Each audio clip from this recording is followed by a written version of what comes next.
Action! Hi friends, welcome to Stay Stitching. My name is Carla. I'm glad you're here. The action dude is my husband. He's my videographer. He's very talented. So, today what we're here to talk about is another Curvy Sewing Collective video on and a same pattern, different bodies video.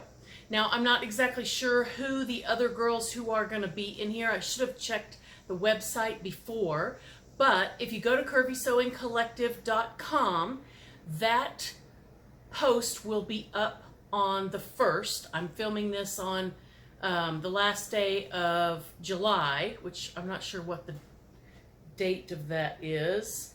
It is the 31st. Couldn't remember there for a second how many days were in July. And so that will be up tomorrow.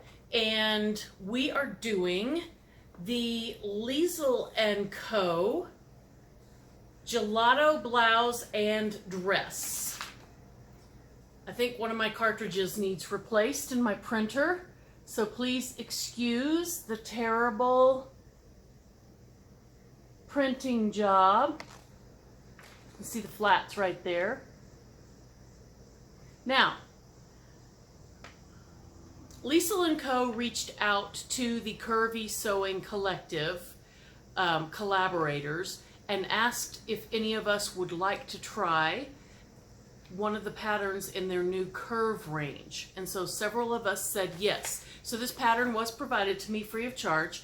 I did pay to have it sent off to PDF plotting because I don't print patterns out and tape them together because life is too short for that. So here's more flats on it. I have made both the top and the dress. Now first let's talk a little bit about the Curvy range. The Curvy range goes from size 16 to size 30. Size 16 has a bust of 42, a waist of 37, and a hip of 45 and a half. Size 30 has a bust of 56, a waist of 51, and a hip of 59 and a half. My current measurements are bust 45, waist 43, hips 54. Okay, so I made, let's see. Let's talk about the top first. That's what I made first. Both this fabric that I used for the top, which is just a shirting, and this fabric that I used for the dress were both thrifted. This one like 3 years ago. I think I got this one at Goodwill. And then this one, I have no idea because it's just a solid and I don't really remember where I get solids. So I cut an 18 in the neck. No, I think I cut a 16 in the neck, an 18 in the shoulders, a 20 in the arm, and a 22 in the sides.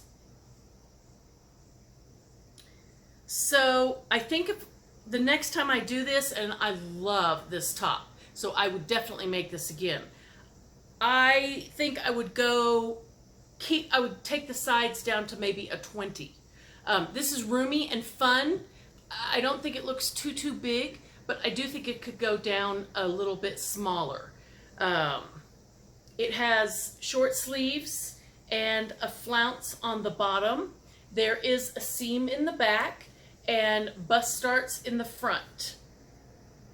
Now, I made the simplest version of the gelato that I could because I wasn't sure I was going to like it. This is not a pattern that I would have picked out for myself. It's kind of the same story as my last video with the jean dress. I would never have picked this out. I did it because the girls on Curvy Sewing Collective were doing it and I like to be part of the gang, and I'm trying to try out new silhouettes to see what I like. And it turns out I think this is so much fun.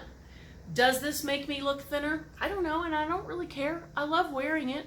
I just think it's a lot of fun, and in the summer it's It's loose and flowy and breezy.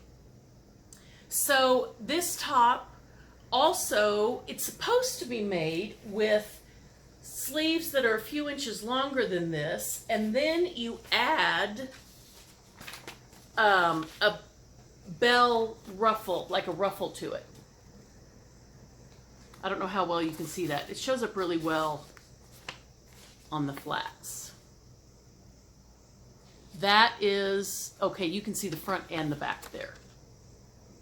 So that's the first thing that I did. I did not put the ruffles on the sleeves.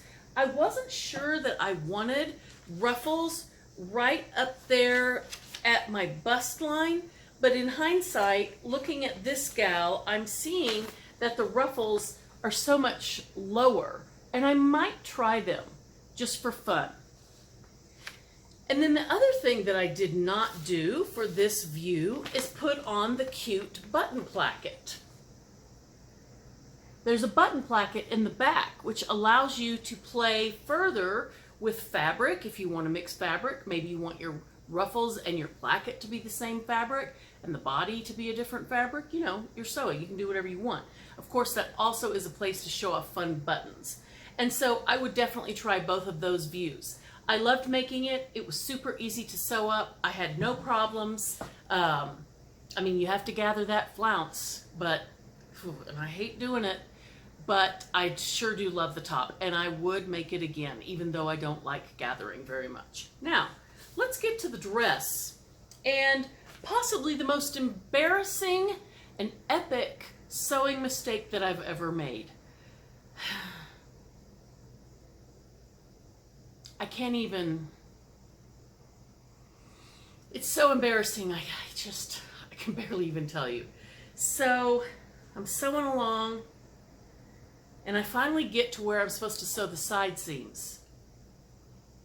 And the side seams don't match at all. And when I say at all, I mean like the back is like 5 inches longer than the front. And I'm like, whoa, that is really weird. I wonder what happened. And so I go marching over to my cutting table. I always leave all my pattern pieces on my cutting table until I'm finished with the garment, because there's a lot of marching back to the cutting table to see what I've done wrong, or what, you know, I want to blame it on the pattern maker. You know, they did it wrong, but that's rarely the case. Sometimes, but rarely. So I go over there and I look at my pattern pieces. They are the exact same length.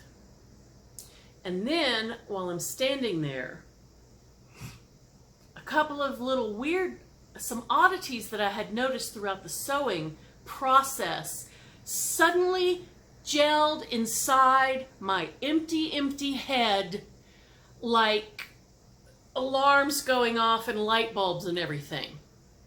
So while I was sewing the neckband, I noticed, putting in the bias tape, I noticed that there were some double notches in the neckline. And I thought to myself, that's odd. I've never seen double notches in a neckline before. They're usually an indicator for the back of the arm side. I just went, okay, well, that's just how this pattern is. Then I went over to the ironing board and was ironing away, and I picked up the dress, and the back, the scoop on the back was about this low. Shoulder seams here, scoop here. And I said to myself, you know, I've looked at like 8,000 pictures of the gelato, and somehow it escaped me that the back is so scooped out. None of that got through my head until I was back at the cutting table trying to figure out why my side seams didn't match up. So let me tell you a little bit about what I did. I picked up the back and I sewed the side seams together down the middle, making the middle of the dress now my side seams. That was my first mistake. I did that. Then, because I'm a tidy little sewer, I trotted over to my serger and I finished that seam. I'm not done here. I went over to the ironing board, ironed it to the side, turned the dress right side out, and did a seam down that seam on the outside to hold that seam line down, and for a little visual interest. It looked fantastic. Then I sewed my bias tape on, right sides together, ironed it in, sewed that all the way on. Then, and that was including the shoulder seams and everything. It's not too long after that that I realized what I had done.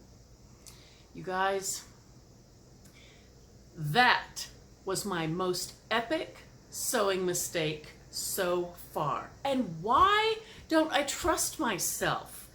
It happens so often that I notice things are wrong and I think to myself, okay, that's not how it usually is, and then I just plow on. Why do I do that? So anyway, here's the deal. I don't get mad when I have to seam rip. And that was my most epic seam ripping. That took me more than an hour to get all of that out. But the dress went back together flawlessly. And the thing I told my son Skylar, our middle son is here from Germany, and I'm loving it so much. And we go to pick up our oldest son tomorrow from California. And tomorrow I'm gonna have all three of my boys under my roof. And it's gonna be the greatest thing. Come here, middle son. This is my Skylar. I love you. I'm bombing your video to say that this is the greatest mom that there ever was. Oh, you're the sweetest. I love you. And your dress looks great. Thank you very much. You're welcome. He was a witness to all of the what is going on, and he can vouch for the fact that I didn't get mad. I told Skylar that I had a lot of fun doing all that stuff wrong, because this dress is very simple sewing, and I love simple sewing. I'm not a seamstress who needs a lot of challenge. I like to just sew. I like to sew at my machine and then go iron, and then sew at my machine and then go iron, and that's what I love to do. And so I guess I just got to do all of that twice. And the one thing I did not do on this dress, and I don't think that I would do it, is put in these, what are those called? Welt pockets. You can see here on the front, she has her hand in her welt pockets.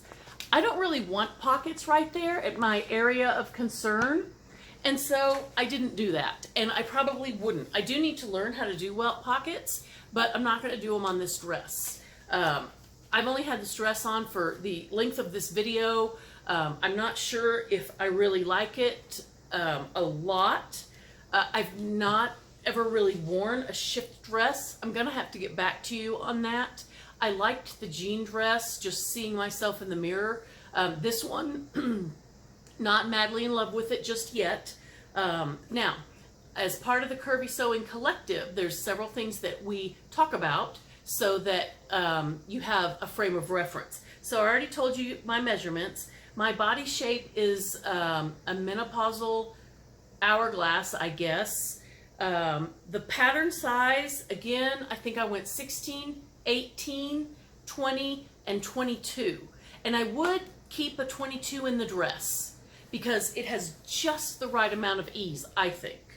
I made no alterations for the dress. I just left out the welt pockets.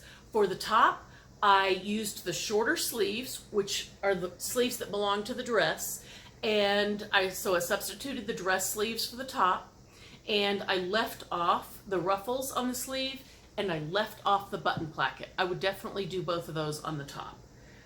So those were my changes for the future. I would do all that. I don't know that I would ever make the dress again. I'm just gonna have to wear it a few times and see what I think, how I feel about it, because it is such a new silhouette for me. I already told you about the two fabrics. This is a Hoffman fabric, and I don't think that, yeah, they're still around. Yeah, Hoffman's still around. And I would call this a quilting cotton, but I would call it a very high quality quilting cotton. It's very silky, it's very smooth, and it's very lightweight. It is very similar to Art Gallery lawn. And so I wonder if this is Hoffman's version of a lawn. It's that nice. The fit is great. I have no complaints. This is also, this pattern, if you like the looks of it, but you don't fit into this size range, it also comes in straight sizes. And so this is her new Curvy line that Leisl is putting out. And so my final thoughts, the top, I'm going to make again. I love it. I loved making it, and I love wearing it. This dress, jury's still out. I'll just have to let you know. Anyway, thank you so much for stopping by. I enjoyed having all of your comments. It's really fun for me to be sewing again. It's just so much fun, feeling really good about things. And you guys have a great day, and I'll talk to you later. Cut!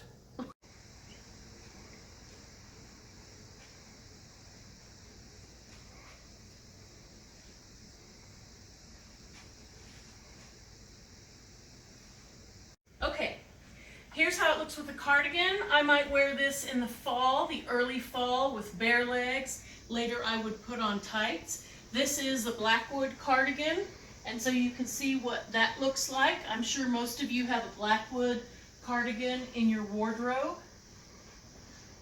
I love my Blackwood cardigan. Definitely need to add another one. It happens to go perfectly with this dress. All right. Okay. So this is something that I might wear. Well, I would wear this to school, but I also would wear this to go out to dinner, even in the summer, if we were going to eat on the patio, or if we were going to be in air conditioning. This is just a very light thing that shamefully I bought at Dress Barn, and it was a little bit expensive too, and it's got like one seam in it. But I bought it right before we went to Louisiana, and I was on panic trip buying mode. And so I just have it on with some metallic Danskos. There's gold metallic in this dress. Any of you who are teachers recognize Danskos. We all have 5 or 6 pairs. Well, those of us who have hurting feet have 5 or 6 pairs. And so that's something that I would wear with it in the summer. Now in the winter, I would put on tights and either clogs or booties or tall boots and a cardigan or a jacket. And I think the colors of this dress would allow it to go all year round. And I had some, after I filmed that video where I said I wasn't really sure I liked it, Troy loves this dress. He says he just loves it.